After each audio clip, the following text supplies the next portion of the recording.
Hi, everyone. So glad you're there. The Brian Kilmeade Show coming your way. 1-866-408-7669. We have a lot going on today, including the State of the Union address just a couple of days away. You got Monday as a working day, and then you have Tuesday where it's actually going to happen. You wonder about the antics that are going to take place. The president today will participate in a working breakfast with the governors. I think this is kind of cool. All the Republican governors will be there. A little bit of tension with Governor Stitt of Oklahoma. I don't know if he's going to show. I assume he would, but the president's called him out because he's called the president out. Not like Tom Massey, but he has.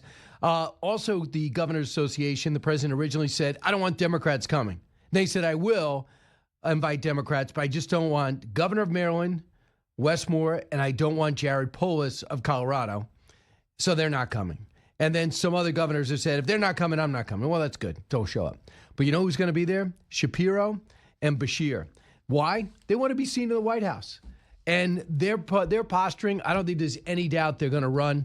We're also talking about the chances of war in Iran. I think it's really good, but not until the Gerald R. Ford gets there and not until the president addresses, not until the president flat out addresses the nation and say, this is the stakes. This is what we've been through. This is the last 47 years. This is how many Americans they've already killed and maimed.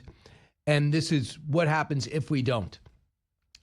Michael Doran will be with us, the Hudson Institute Senior Fellow, Director of the Center for Peace and Security in the Middle East. He's going to be with us shortly. He's as knowledgeable as anyone. And we're also going to be covering politics aplenty.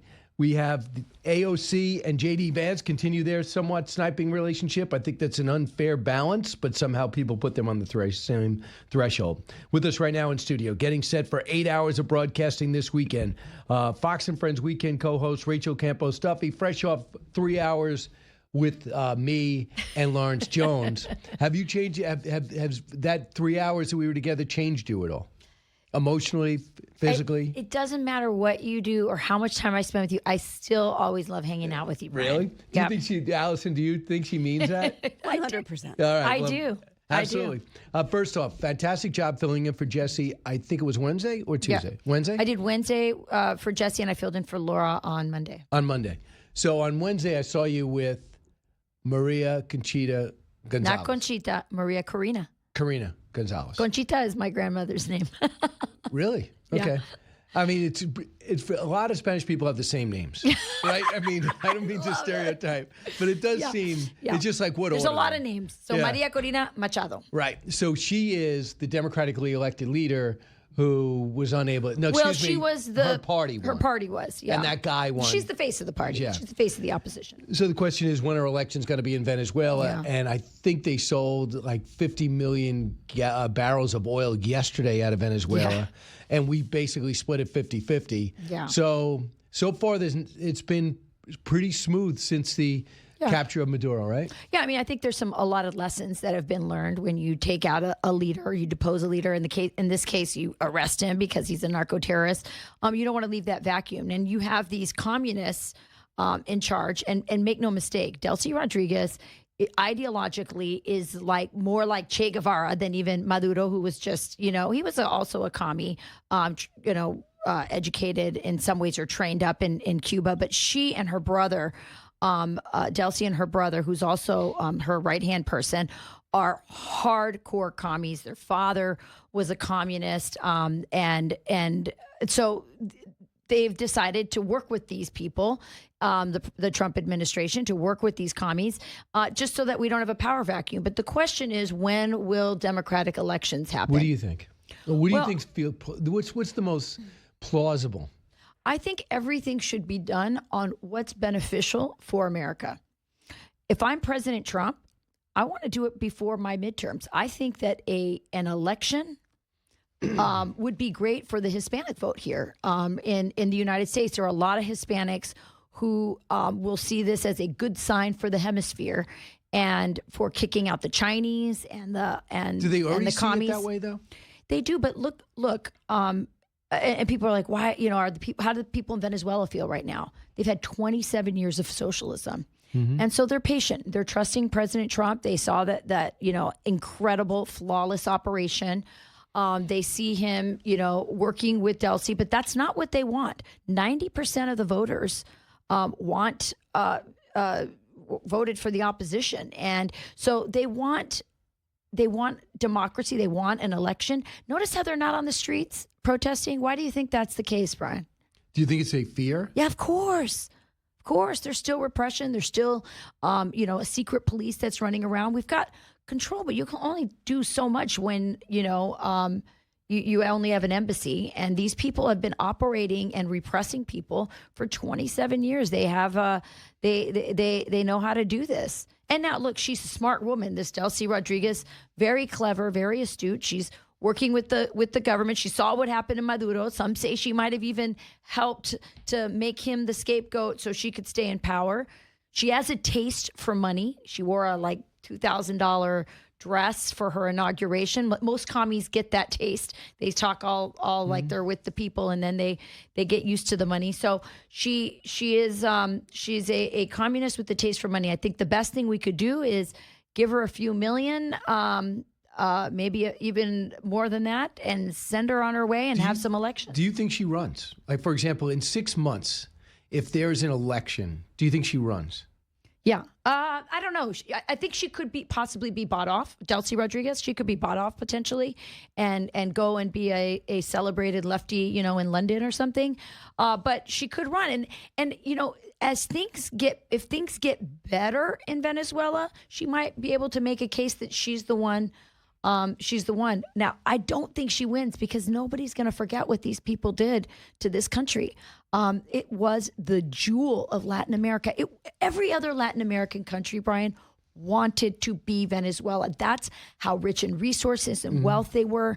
And they were a shining city on a hill for Latin America. And Hugo Chavez ruined it all, and he mentored Maduro, and who mentored him? Fidel Castro. That's right. So Cuba some Cuban leaders had a conversation with Marco Rubio 3 days ago. Yeah. At which time, the best example, and I'm sure this came up, do you want to be in a prison like Noriega and Maduro, or do you want to live like Aristide and have a chance, the Haitian leader, just to get out while you can? And maybe a soft landing. I mean, do you think at 80-something Raul Castro gets that and the current leader of Cuba? I think these people want to hold on to power. The problem is that their entire economy was being held up by Venezuela and also secret shipments of oil and other resources from Mexico, because that commie leader over there, Claudia Sheinbaum, was also helping them. Which I understand have been stopped. Exactly. So now these, as we've taken control of that, of the Caribbean and what's moving in and out, I think that Cuba is in an economic freefall right now. I mean, you're seeing week-long power outages. The American government, Marco Rubio, Donald Trump, they're really tightening the screws there. And as things get worse and worse, the options for these leaders become fewer. And so that's and listen, this isn't just foreign policy to Marco. This is personal for Marco. By so many people. Make no mistake.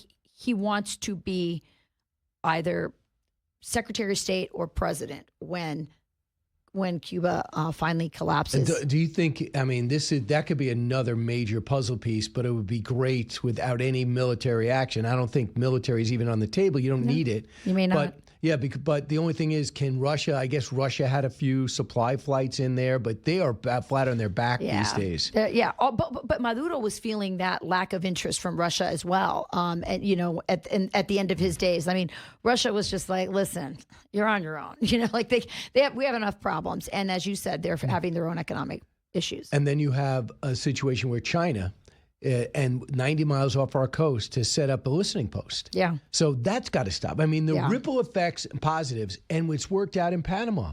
Finally, those contracts are gone. Yeah. And the Panama president, who's I think was the contracts with the Chinese, the Belt and Road initiatives, they said we're not signing them anymore, and that's because one of the very first things they were ignored. Well, one of the very first things President Trump did was say, we want back the Panama Canal. We built this thing. We didn't build it for you to give to the Chinese, our enemy. No way. You're going to either work with us, you're going to work with the Chinese. And by the way, that message that was sent to Panama has been sent across the hemisphere. The Chinese are finding it harder and harder to do what they did to Africa, which is basically colonize it, which is what they were doing in the Western Hemisphere.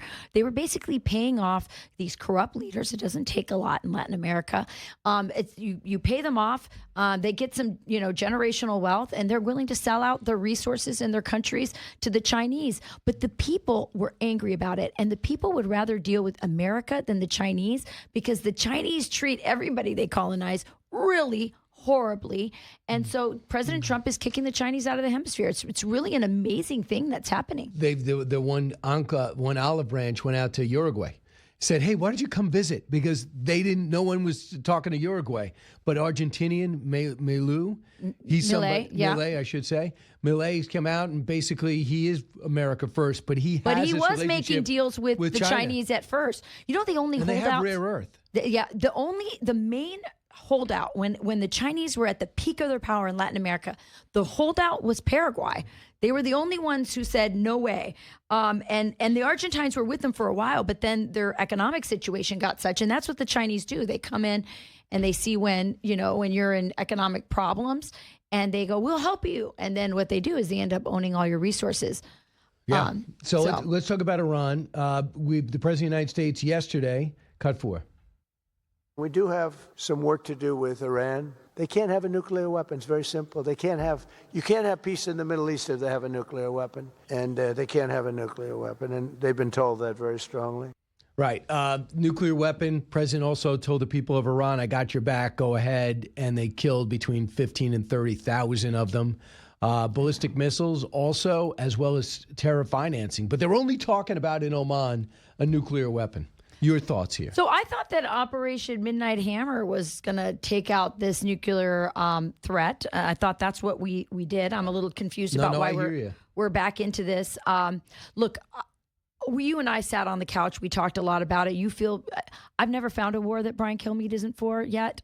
So you were definitely for that. But we kind of had a little debate on the couch. I don't feel like the rationale between why we should be so aggressive right now is there. I don't think that there's any guarantee that these poor protesters are going to do any better. Maybe they will. Maybe this is the opportunity you say.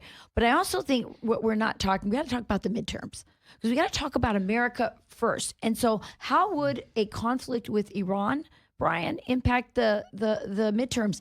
Well, if it went well, maybe like Operation Midnight Hammer, something sort of bloodless and quick and done, maybe. But what if it's not? And that is a nightmare for Republicans having to defend that before midterm. And if you don't get that, Brian, what do you get? You lose the House and you get impeachment for Trump. Yeah, end of his agenda. Well, you don't get impeachment when a military operation goes bad. With George Bush, you get reelected pretty easily over John Kerry. And then in the midterms, after Afghanistan, the president actually won the midterms. We only had another president. To change, though, Brian. People are like, no more stupid wars. So, but there's nothing stupid about a country continuing to kill and capture your people for the last 47 years.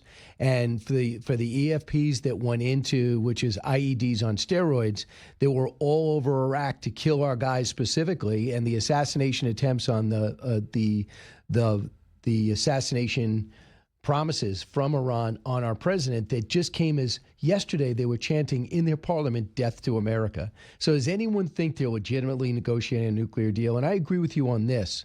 Midnight Hammer set them back maybe permanently, because if they start rebuilding effectively, Israel's going to hit them again. I don't think there's any doubt about it. So then why do we have to do this? Why don't we just let Israel take care of it? I think it has a... for example, Israel couldn't have done Midnight Hammer. They didn't have the munitions. But now that we've done Midnight Hammer... Well, I'll finish. Why don't you let Israel take care of it? Let me answer. Number one, saying there's no war I don't want to be involved in is I'm kidding with you, but But that's what they say about Lindsey Graham. What they're saying is we have some perpetual problems. Cuba's always been a perpetual problem, right? They're spreading the communism throughout Central and South America. That's why Bolivia flipped. That's why Venezuela flipped. That's why we've had these issues throughout the area. And then you have an outpost for China and Russia. But that's not something that on a daily basis since the 60s and early 70s that we're really focused on. But if you look at Iran since 1979, they have been the problems. They killed our guys directly in the Khobar Towers. They killed them through Hezbollah in 1983. Then they kill our guys again in the kill our guys again in the Iraq War, where you could honestly say the insurgency was fueled predominantly by Iran that entire time. And then you have a situation where they are fueling Hezbollah and Hamas directly with weapons and training. And even October 7th, there's video of the Iranians training Hamas for that actual operation. And immediately they were able to, some people say, well, that wasn't us. Well, there's already proof it's us. So now you have a situation where they're killing their own people. Obama did nothing. He said, hey, I want to make a deal. I'm not going to do anything. And then when they rose up again, Biden did nothing. For this president took out Soleimani before he could do another terrorist activity. And this president's going to deal with it directly. And I just hope he follows through.